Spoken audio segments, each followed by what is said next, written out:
देवा टकली करे बाबा, मला एकदाची टकली कर. का पुरुष टकले आहेत तेवढे बस नाही का? अहो काय करू, बॉबकट करायला सुद्धा केसच राहिले नाहीत. पूर्वी आई आजी घरीच तेल करायच्या. दाट लांब सडक सुळसुळीत केस असायचे, डळायचेच नाहीत. पण आता आई आजीलाच तेल करता येत नाही ना, मग काय करायचं? काळजी नको, तोडकर संजीवनीनं तयार केलेलं आई आजीच्या हातचं तेल केस प्रभा आल्मंड प्लस तेल. लहानांपासून मोठ्यांपर्यंत उपयोगी तोडकर संजीवनीचे केस प्रभा सर्वत्र उपलब्ध. ना याचं ना त्याचं, आमचं तेल आई आजीच्या हातचं.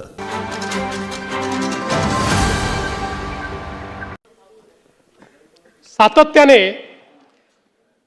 या संदर्भात अटी शर्ती आहेत अशी मागणी होत होती.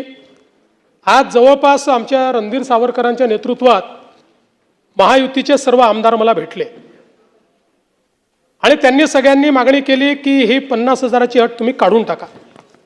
त्यावेळी त्यांनाही मी आकडेवारी दाखवली. मी त्यांना सांगितलं की अट काढल्याने आमच्यावर 3-4 हजार कोटीचा भुर्दंड येईल. फार येईल असं नाही, 4,000 कोटीचा येईल, 5,000 कोटीचा येईल. पण शिस्तीचा भाग म्हणून ही आणलेली आहे. मी त्यांना दाखवलं की समजा 1 लाखापर्यंत नेली तर 2 लाखच शेतकरी असे राहतात की ज्यांच्यावर त्या ठिकाणी त्यांना याचा फायदा मिळत नाही.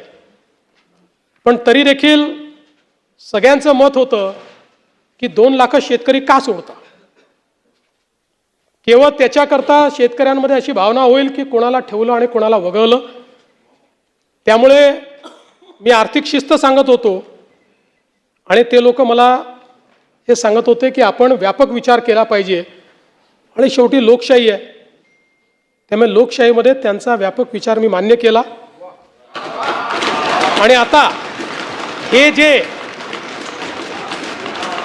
महात्मा फुले कर्जमाफी योजनेतले जे लोक होते ज्यांना 50,000 रुपयापर्यंत आपण म्हटलं होतं, त्यांनाही 2 लाखापर्यंत कर्जमाफी झाली. आणि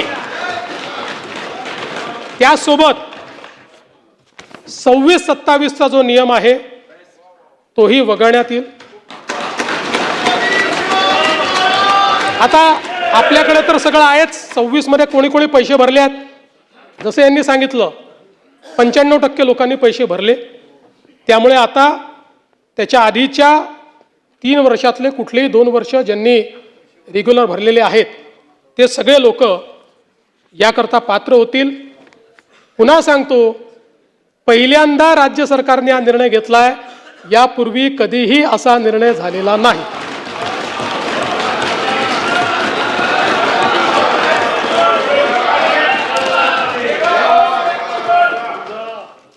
कापसाच्या खरेदीच्या संदर्भात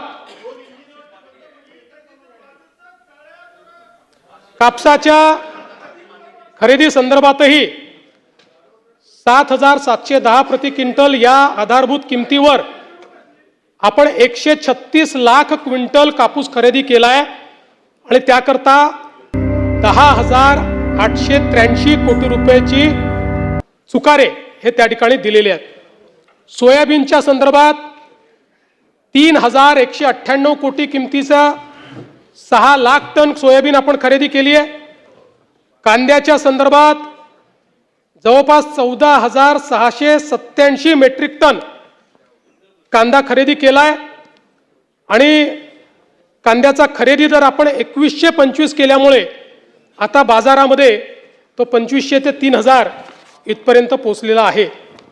सुधीर भाऊंनी मला धानाच्या बोनस संदर्भात चिठ्ठी पाठवलेली आहे. सुधीर भाऊ, ते आपल्याला द्यायचंच आहे. आहेच आणि त्याचा योग्य वेळी निर्णय करणारच आहोत. आत्ता फक्त कॅश फ्लोचा प्रॉब्लेम कर्जमाफीमुळे आहे. हा नंतर तुमच्याशी चर्चा करतो त्या संदर्भात. फक्त एवढंच सांगतो की त्या संदर्भात आपण सकारात्मक आहोत, ते आपण नाकारलेलं नाहीये.